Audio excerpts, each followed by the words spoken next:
Welcome back, ladies and gentlemen, to the TateOnChain podcast. I'm your host, Tate, and today, this one has been a long time in the making.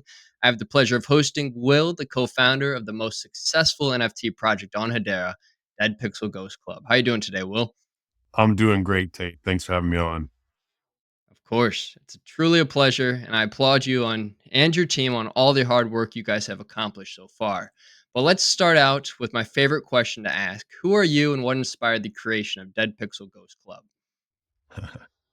That's a great question. Yes, So I'm Will. I'm one of the three co-founders, and to try to keep it short, we're three friends that have go back a long time, um, and we've worked on various creative projects in the past. All three of us see ourselves as creatives, and we just really enjoy doing it. sure. And so, you know, about 3 years ago now, one of our co-founders, Ray, really started going down the rabbit hole of Hedera, fell in love with it. And he kind of, that energy was infectious. Me and Raf jumped in headfirst as well.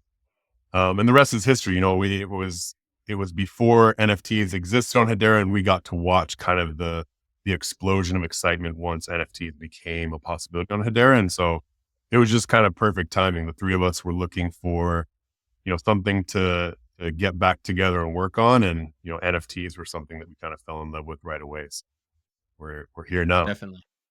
Nice. That's a great story. Why the ghost though? What inspired that creation? Yeah, it's a good question. I mean, our creative process usually entails lots of trial and error. I'd say we spent a good maybe 1.5, 2 months before we actually kind of stumbled onto the ghosts. Poor Raph, Sure. man. He was like, we knew we wanted to start the project, and he was working on all these designs. He would send things back and forth. And I think we went through tons of different iterations of different types of characters, from gorillas to astronauts and everything in between. And then, it was one of those things that as soon as he sent the ghost design, we were like, this is it, and then of course we collaborated on refining it over the coming weeks. But it was really cool to see, like, all three of us right away were like, this is the one. And we went from there. Most definitely. Yeah, I mean, they sell, that's for sure. You've had four successful drops up until this point. Your fifth and final drop's happening on October 21st for the entire public to get action on, as long as they hold either a Dead Pixel Ghost or the Dead Pixel Ghost Pass for 800 H bar, which is a great deal. You have the most total volume of 31.1 million H bar, leading the entire Hedera NFT ecosystem with volume just in general on secondary side on Centex and I know potentially Zeus as well from previous months and years ago. But I'd really love to know, and let's break it down for everybody else who's interested. Can you break down the details for myself and everyone else? What can we expect from this final drop? Yeah, sure. So I mean, just general details. There's actually still a lot more to come, but the Sure. general details are, kind of what you described. It's going to be October 21st. Um, what we're doing is it's whitelist only, and so the complete mint is just going to be people who hold a currently circulating ghost or ghost pass. Those are going to be what act as whitelists. Ghost will act as one whitelist. Ghost passes as two whitelists. The mint is going to be 800 H bar. Um, and so really at this point, unfortunately, there's nothing more to share other than that. Sure. What's to be shared just slightly before and then right after, is yet to come, and stuff that we're extremely excited about. But yeah, as far as minting details go, it's pretty straightforward. That's going to be the crux of the information people need to know right now. Good deal. Well, outside of the mint, you guys have one thing within your Discord that really intrigued me moment I first saw it. It was the Smart bot. I know there's probably a lot of people who already know about that, but for those who don't, any way you can break that down for us? Yeah, yeah. I mean, Smart was the um so our one of our co-founders, Raf, um, he's actually he's a senior engineer at a big tech company, and he actually does data analysis and artificial intelligence. And so we thought it Wow. would be fun to actually just kind of dabble in that in the Web3 world, with just a bit of a trial run, creating a real simple bot in our Discord. We didn't really know what the reaction would be at first, but it was, we were pleasantly surprised. People were having a lot of fun with it. Um, Definitely. and yeah, like we created fun little tools. I mean, like we have something we call, ghost pay, where, essentially the bot detects when people are, posting and other people are reacting to it, and, sends them little rewards in H bar. We thought that would be a fun way for people who are new to the network and jumped into our Discord to actually experience, getting a wallet and then seeing those instant transfers of H bar. They could get some of those, first H bars in their wallet and test it out. Um, so yeah, we thought it would just be a fun way to add an Engage the interesting wrinkle to community. the project. Yeah. Most definitely. That's cool. And it seems as if you guys have a really strong and well versed team. I was checking out your website prior to the show and I saw that you guys were featured on a lot of different major publishing platforms, which is cool to see. It's cool to see that you're able to grasp exposure not only from, the Web3 side, Hedera and altcoins, etc., but as well as, the Web2 side, just major news outlets, major media outlets and whatnot. It shows that there's tons of signs of potential for really sustaining and growing this ecosystem around the Dead Pixel Ghost Club. That's kind of leading into my next question. What are some of the steps you plan on taking to build and sustain this ecosystem around your NFTs? Are there any plans for collaborations, games, or additional digital or physical products down the road in the pipeline after this final drop? Man, this is such an excellent question. And I kind of wish we were having this conversation right after drop 5 when October we're 22nd. we're ready to share, what it is we've been working on. What I will say Sure. in answer to this is throughout our whole project, from the beginning, we've kind of been planning and really designing this concept like within the DNA of the project itself. And we've been alluding to all the time and teasing toward this thing we've been calling Ghost City. And a lot of people get worried when we say that word because they think, oh, we're gonna announce some sort of metaverse. It's not gonna be a metaverse.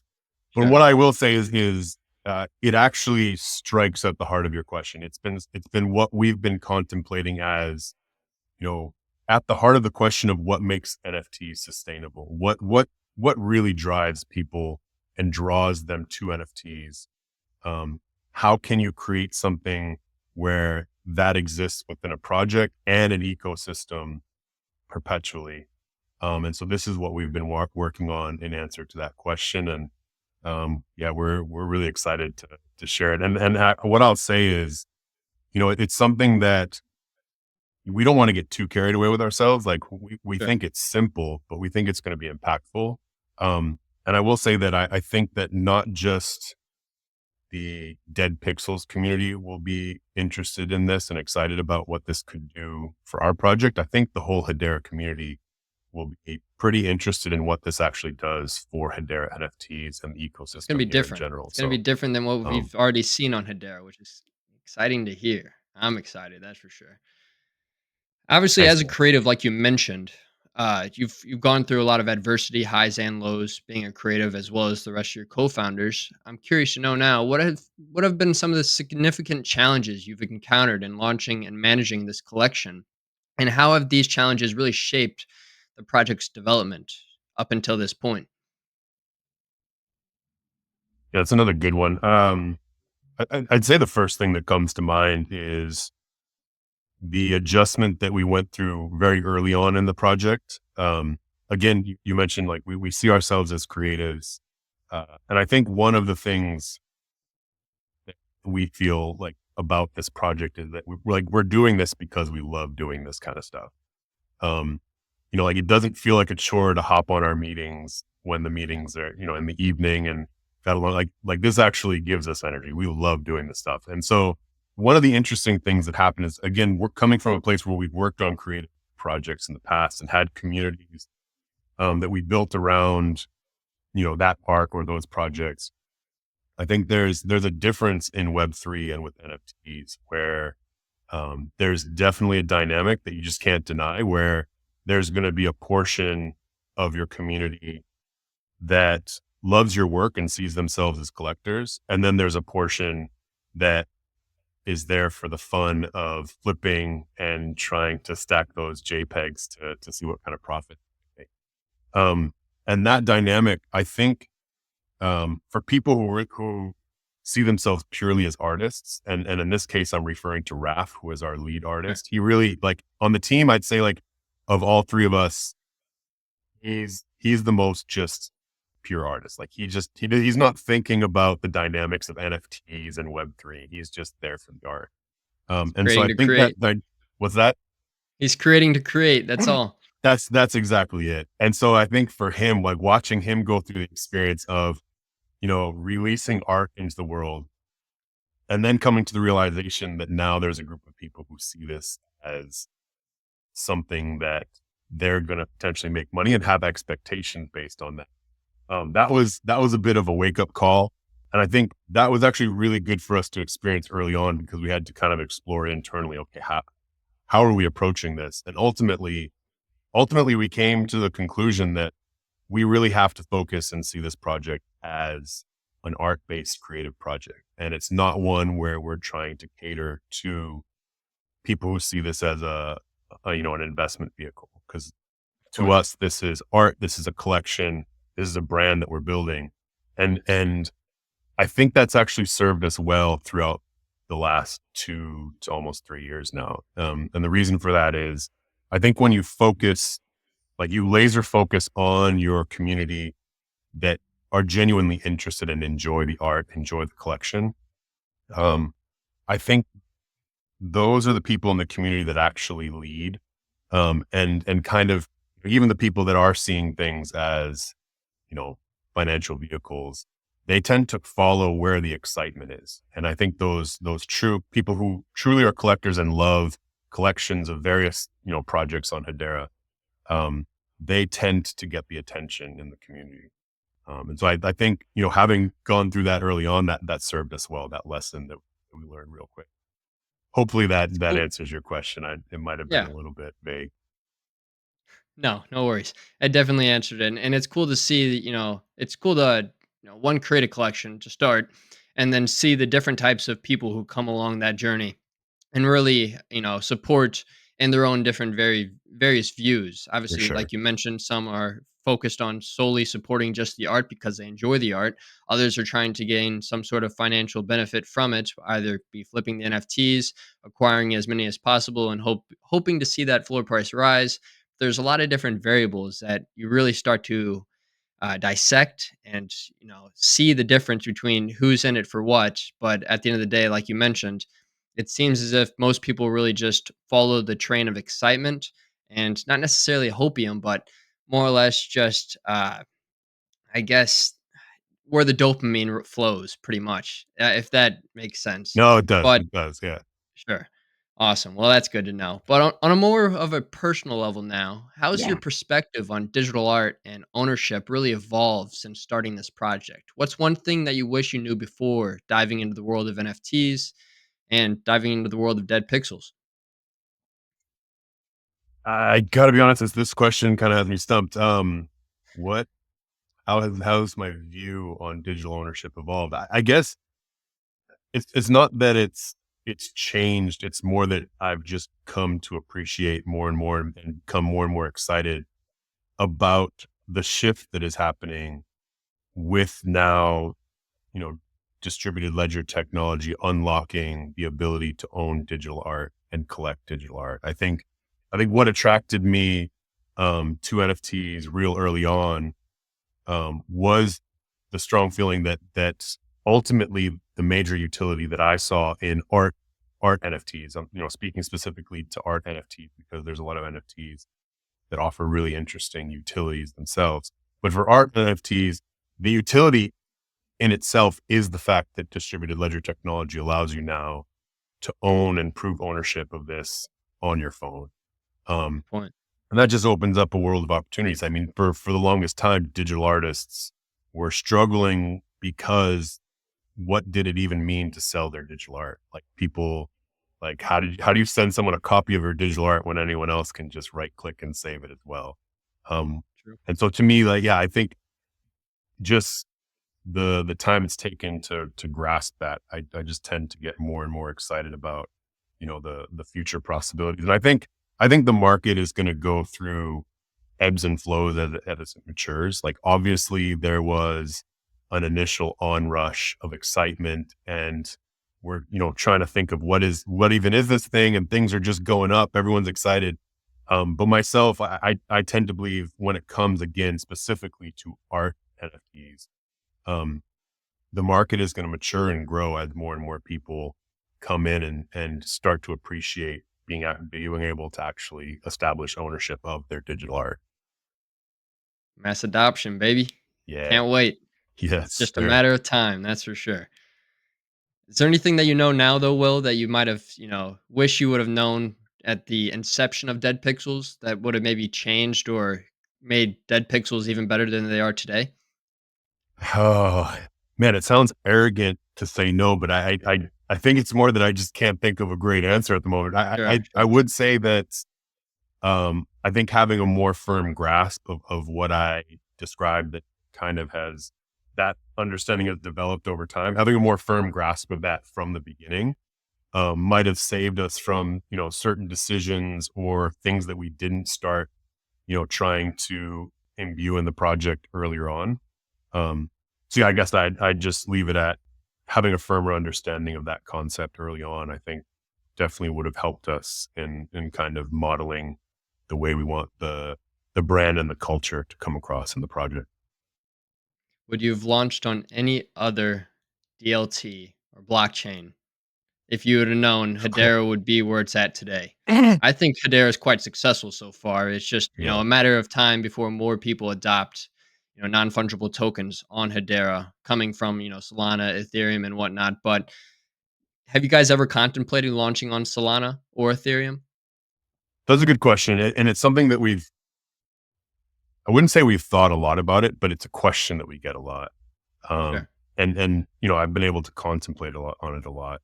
And obviously, like no one can tell what's going to happen in the future. But Definitely. for me, the answer is I'm really glad that we launched on Hedera. Specifically because again, talking to the points that I made earlier about really trying to refine and build a community that is excited about the brand and the collection and believes in the project and has this long-term vision. I feel like the Hedera community was the perfect community to build that in. Um, I look around and this isn't meant to, insult any other chain or community. I think all of them have their strengths and their benefits. And obviously, like lots of chains have a lot of exciting things going on. But I'd say like definitely it does seem like there's a bit more of strength in some of these other chains in terms of those communities that are excited about the number go up and then they jump to the next project that's hot. And so I think, yeah, I guess just for what we were looking to accomplish and what we're looking to, um, roll out soon and continue to build, we really did feel like Hedera was the perfect community. And I think that comes with the type of people who are attracted to Hedera. Hedera has a Yeah. long-term vision. It has something where people who see it and understand it, they feel like, okay, yeah, like Hedera isn't necessarily the shiniest hype machine out there, but man, this is exciting.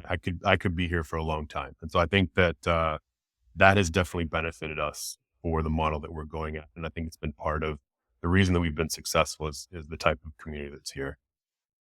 Yeah, I can agree to that one, especially with creating my own communities and Yep. collections on Hedera.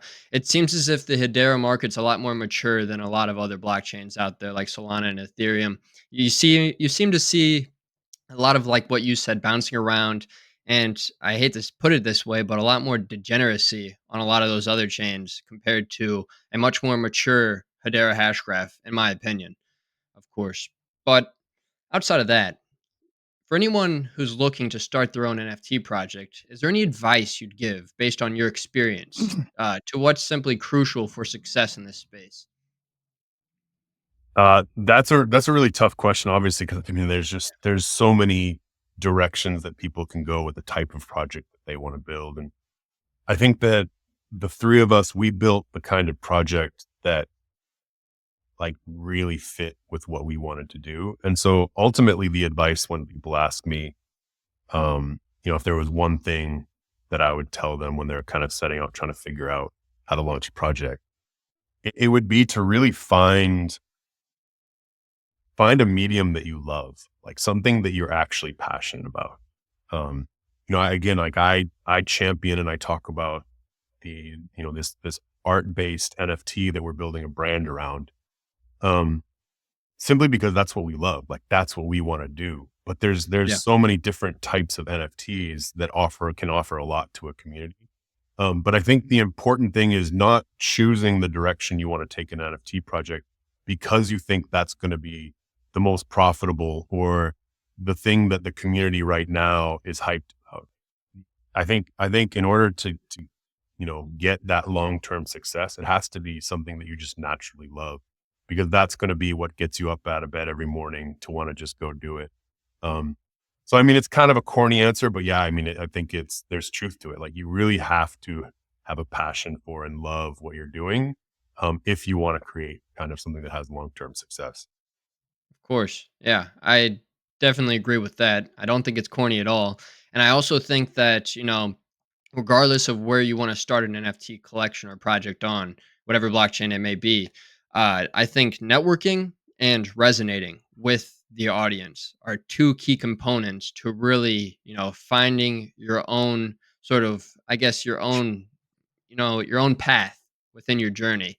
And yeah, at the end of the day, you really need to be happy with what you're providing to the market as well. I, 'Cause if I, you're I happy doing it, that's all I that would matters. say you hit it on the nail with that additional element because you told me I think the question was one thing, so I could only list one, but I it was really hard for me not to say, and this is extremely biased and pompous in terms of like what my role is in terms of like the three other co-founders, but I Sure. think like you know marketing might be too simple of a term, and in the way you described it, but like the way that you interact and engage with the community and the way that you give the voice to your project, like thinking about what is the personality and voice of our project and how do we make sure that that's engaging with the community regularly is such a crucial part of a project. And I think like I see all the time projects that I personally feel have a ton of potential.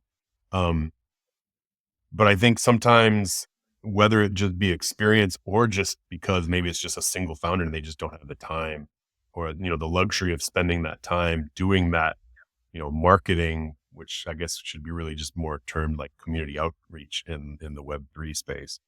Um, Yeah. ultimately they just don't get the traction that they deserve because just that part of it is just so crucial. So yeah, I think you hit nail on the head on that one. Thanks, Will. I got some community questions for you if you don't mind. Oh, cool. Yeah, Awesome. Well, to those are start, always we got fun. yeah, most definitely. And I loved being able to offer these to the community today prior to the show. But we got Bitcoin Milk. How do you feel about cross-chain developments? Yeah. I mean, my understanding and kind of my view on cross chain developments has evolved over the years. Um, I'd say the thing that I'm most excited about in terms of cross chain developments and bridging those gaps between the different chains is um, I believe that eventually we're going to come closer and closer to a world in Web3 where um, people are going to be able to collect NFTs from projects that they just are drawn to on any chain with a lot less friction.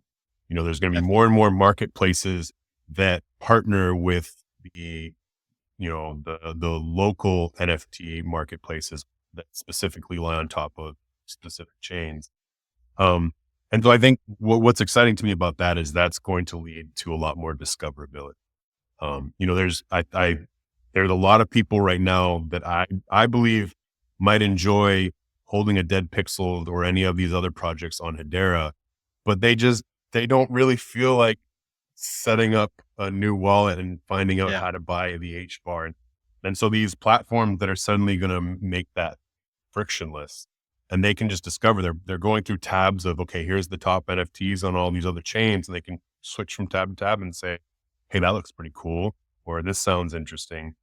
Um, to me, that's something that at least on the team we're eagerly anticipating, and we think that you know we're excited to be poised and ready when that time comes. Most definitely. And I think a major factor to all of that would be like a Magic Eden partnering up with like a hash pack or like a Phantom Yes. hash pack collab to really create a universal sort of wallet and accessibility for those people coming from, say, Solana, Ethereum, Bitcoin, wherever they may be coming from, to have that universal and simplistic accessibility to being able to, acquire NFTs on Hedera and elsewhere. It's just a matter of time, like you mentioned, though, which is Yeah, I quite think so exciting. too. I think so too. It's quite exciting. I'm excited. But coming up next, we got Celestial Being.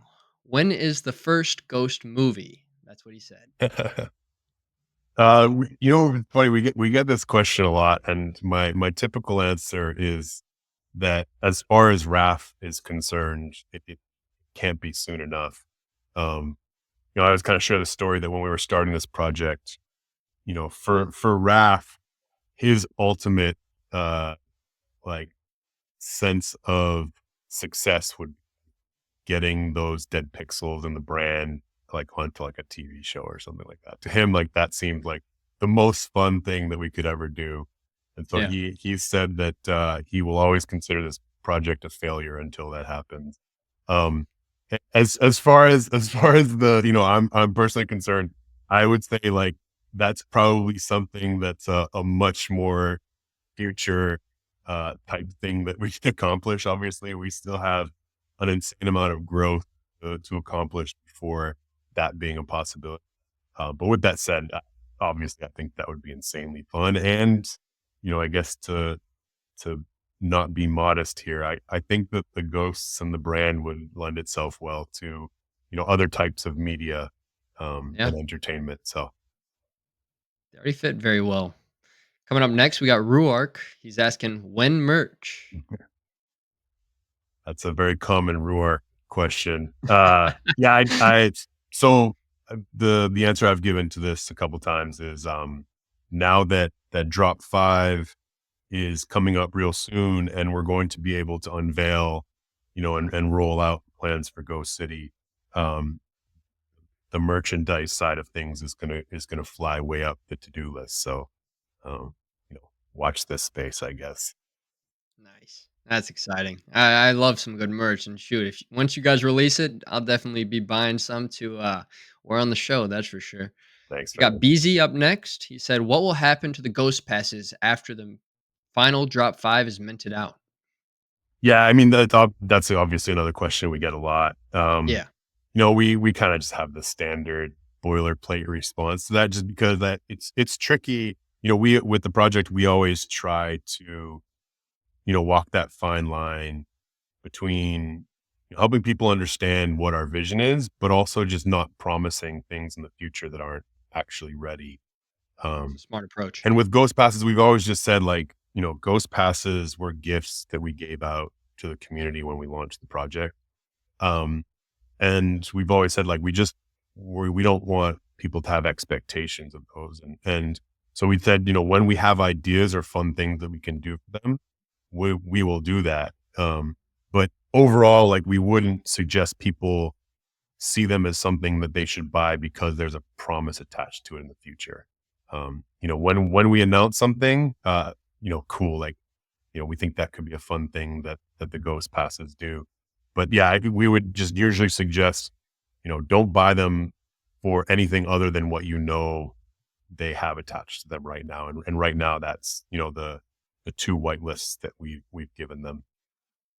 Yeah, I was about to say, like, I was going to ask, simply speaking, I didn't know how you guys released the ghost passes initially, but if you gave them away for free, that says it all. I mean, people shouldn't really be expecting too much, and I can see where some people may be expecting something only because they might have bought it off a secondary, but the value you've already offered through these ghost passes has, probably simply speaking, already made a nice hefty ROI out the gates for the people who are able to receive them free and potentially even buy them, off the secondary markets at, fairly low prices in the beginning. And there shouldn't be really any of an expectation coming from these moving forward unless you guys plan to have something released. But it's nice to have that clarity and, continue to reassure the community that, if there's something that you guys are capable of doing with them, you will. But as of now, there's nothing really tied to them besides what you've already tied. Yeah, yeah. I mean, Well, in summary, I think like we just always like to view things as if it sounds fun, it feels like it would be fun. It's something we might try. But yeah, other than that, yeah, we just don't nice. like to make those promises. But yeah, that good Of course. summary, Tate. Appreciate. Most, of course, will. And my final question from the community is coming from Jordan. He's simply asking, what happens with the royalties generated from the secondary sales? Yeah, good question. I mean, like um, in terms of mint sales and royalties from secondary, we've never put out a roadmap, or we've never kind of set expectations in terms of where that revenue is going.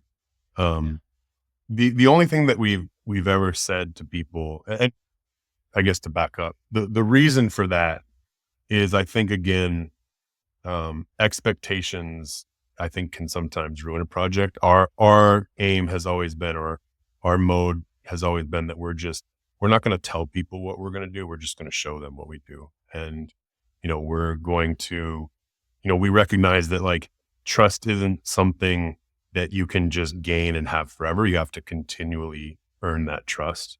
Yeah. Um, and I think that setting expectations of what revenue is going to be used for is especially in this space a bit of a recipe for a disaster.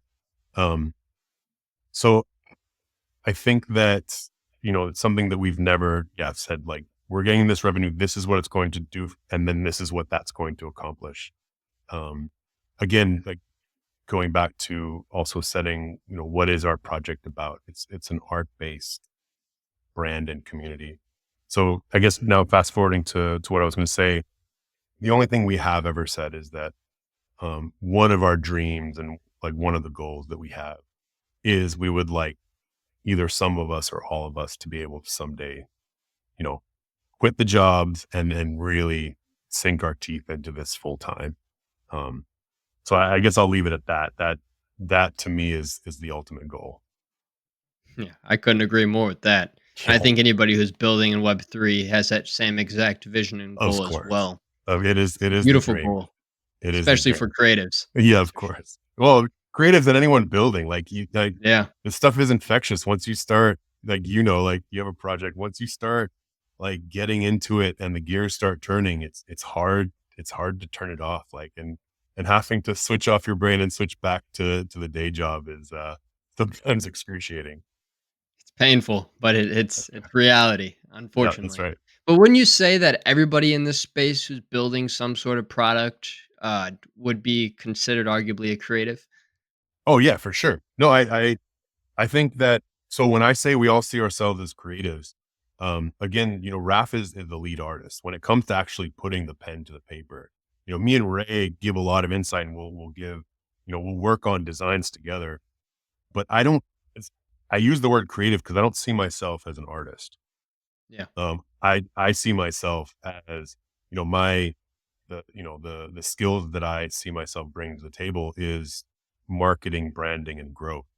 And that's not an artist, but um, doing in that in a creative space and in creative ways is, I think, what ultimately leads to the three of us having cohesiveness. And Ray is the project manager. He's the project manager that works on development projects. And so, again, like that's you wouldn't necessarily say, refer to that as an artist, but he's really creative. And so yeah. yeah, I don't think that someone has to be working on an art based project to see themselves as a creative. Because I think in order to develop a project in the space and find community in the space, you have to be creative.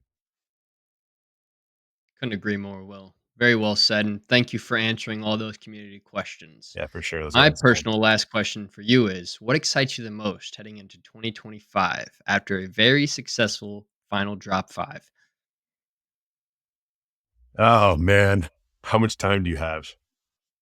I Uh, got plenty of time. um, there's a lot that I'm really excited about.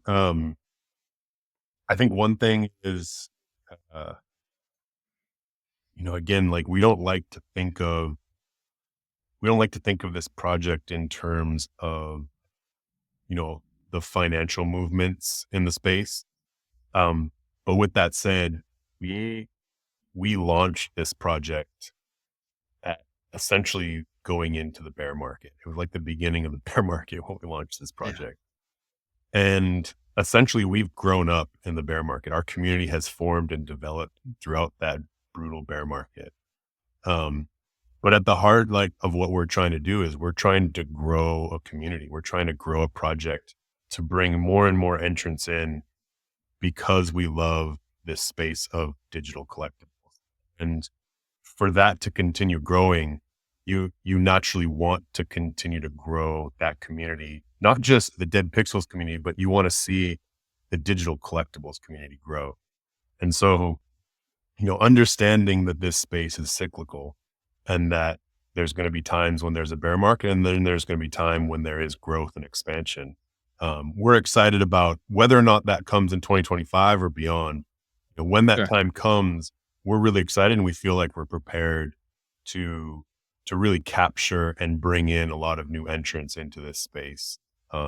So that's something we're really excited about. And I think alongside that, again, what we're planning to share with the community after this drop five really strikes at the heart of that. And we're we're becoming more and more insanely excited to share that. It's really hard again not to we always try not to drive up expectations because that always leads to disappointment. Yeah. So I'm doing a really terrible job of tempering expectations. Again, we want to remind people like this is very simple. Um, but yeah, we're excited. Hard it's Rubber hard City not to coming stand. soon. Coming soon. Soon, TM. Most definitely. Well, it's been a pleasure as always, and I thank you once again for taking the time to join me. Is there any closing thoughts that you'd like to mention? No, man, just appreciate you having me on. It was fun to come and talk shop. Most definitely. Well, ladies and gentlemen, there you have it. On October 21st, Dead Pixel Ghost Club will be launching their Drop 5, their final drop to their 10K collection. And I wish you the best of luck, Will. You truly deserve it, as well as the rest of your team and the community that you guys have curated along your guys' journey. And to anybody else out there watching, if you want to learn more about Dead Pixels and you don't already know who they are, all the links will be linked down below. And make sure to like, comment, and subscribe. And we will see you all in the next episode. Peace. Ready to transform your learning experience? Step into the future with the Learn to Earn platform on Hedera. Choose how you learn. Academic books in hard copy or NFT form. That's right, NFTs. Whether you prefer the traditional feel or a digital interactive journey, the choice is yours.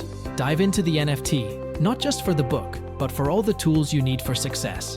Download the book, access tests, all within a seamless, immersive interface.